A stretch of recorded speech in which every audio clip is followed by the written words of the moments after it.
Thanks for staying with us for this latest episode of The Broadway Show. Ain't No Mo just touched down on Broadway, a provocative blend of satire and sketch comedy with a dose of drag. Let's send it out to Charlie Cooper. Jordan E. Cooper's acclaimed play Ain't No Mo asked the question, what if the U.S. government gave Black Americans a one-way plane ticket to Africa? I sat down with the playwright and star here at Sardi's to talk more about bringing the show to Broadway and so much more. So Jordan, congratulations on making your Broadway debut with Ain't No Mo. How are you feeling right now? I'm feeling ecstatic. It's craziness. It's craziness. Like I've been a Broadway baby since I was a baby. So I'm just so honored to even be a part of the community and no longer just standing on the outside, just adoring everybody and everything. And now it's like, now I can do the thing and do it 8 times a week. So I'm so hyped. This is not a play that's supposed to be on Broadway. You know, it's not the traditional, it's not a Raisins in the Sun, you know what I mean? It's a very in your face, you know, I always told people, you know, in the first 5 minutes, whether or not you're gonna be able to sit through that 90-minute show, whether or not you're gonna put in that church figure and be like, I can't do it. Because it's an explosive event. Obviously, you have your hands all over this project. You wrote the play, but then you also star in it. Yeah. Do you see things from 2 completely different perspectives?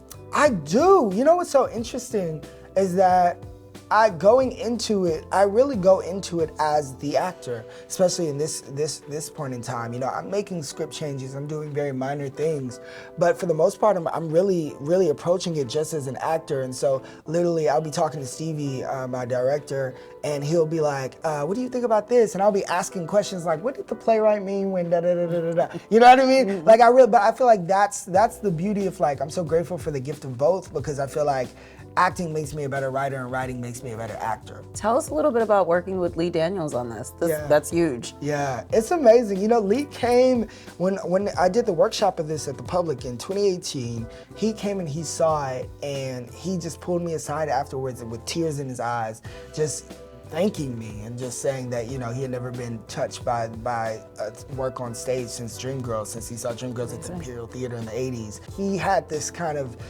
fury in his eyes, like, I want more people to see this. I want more people. And it's also Lee Daniels saying exactly. it. Like, your mama's saying it and Lee Daniels saying literally, it. Literally. And I used to watch Empire and Star every week. Right. So it was just really a beautiful connection that I had with him, because usually, you know, you meet people and you don't know what the vibe is gonna be like, especially celebrities. It's like, but there was just an immediate connection where we saw each other, and he was like, I wish I was like you when I was your age. Wow. I wish I had the same thought process that you have. And so I'm just so grateful to, like, him, because he's also teaching me how to, you know, pass the baton on when it's my time, you know what I mean? And really, really we have to pull each other up and give each other the resources that we need. You're incredibly impressive. You're a young Black man telling this very Black story. It's very raw. It's very, like you said, in your face. It doesn't feel watered down at all reading the script. Talk to me a little bit about holding that space and what that means for you. Yeah, it's really interesting. You know, this was a play that I never thought anybody would ever produce it. You know, I started writing the first part of it. I started with the church scene,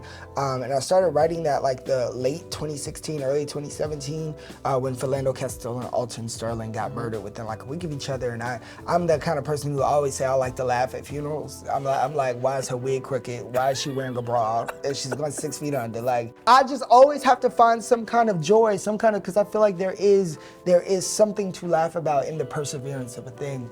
And my way of laughing at it was like, what if we all just went back to Africa? And in exploring that thought, you know, more challenges and more questions came up for myself. Well, what does that look like? And why would we do that? And all these different things came up. And so while I was laughing, I was asking questions and challenging the answers in a very specific way. Have you visited Africa? And if so, did you incorporate any of those elements? I have never gone. Really? And I think that is also where this play comes from. It comes from this kind of, I feel like what a lot of Black Americans have, this romanticized version of Africa and what if. And then the play actually examines like, well, I don't know, let's see where that goes, you know what I mean? You know, a lot of plays that, or works in general on TV, film, that usually have to deal with Blackness in some way, shape, or form, always is usually like pointing a finger to whiteness, like, oh, how dare you, or this is how we should should be treated and this is how we should be doing. But it's like, it's not doing that. It's actually calling us into a new thing, right? It's not a respectability politic in any way, shape, or form. It's like, no, let's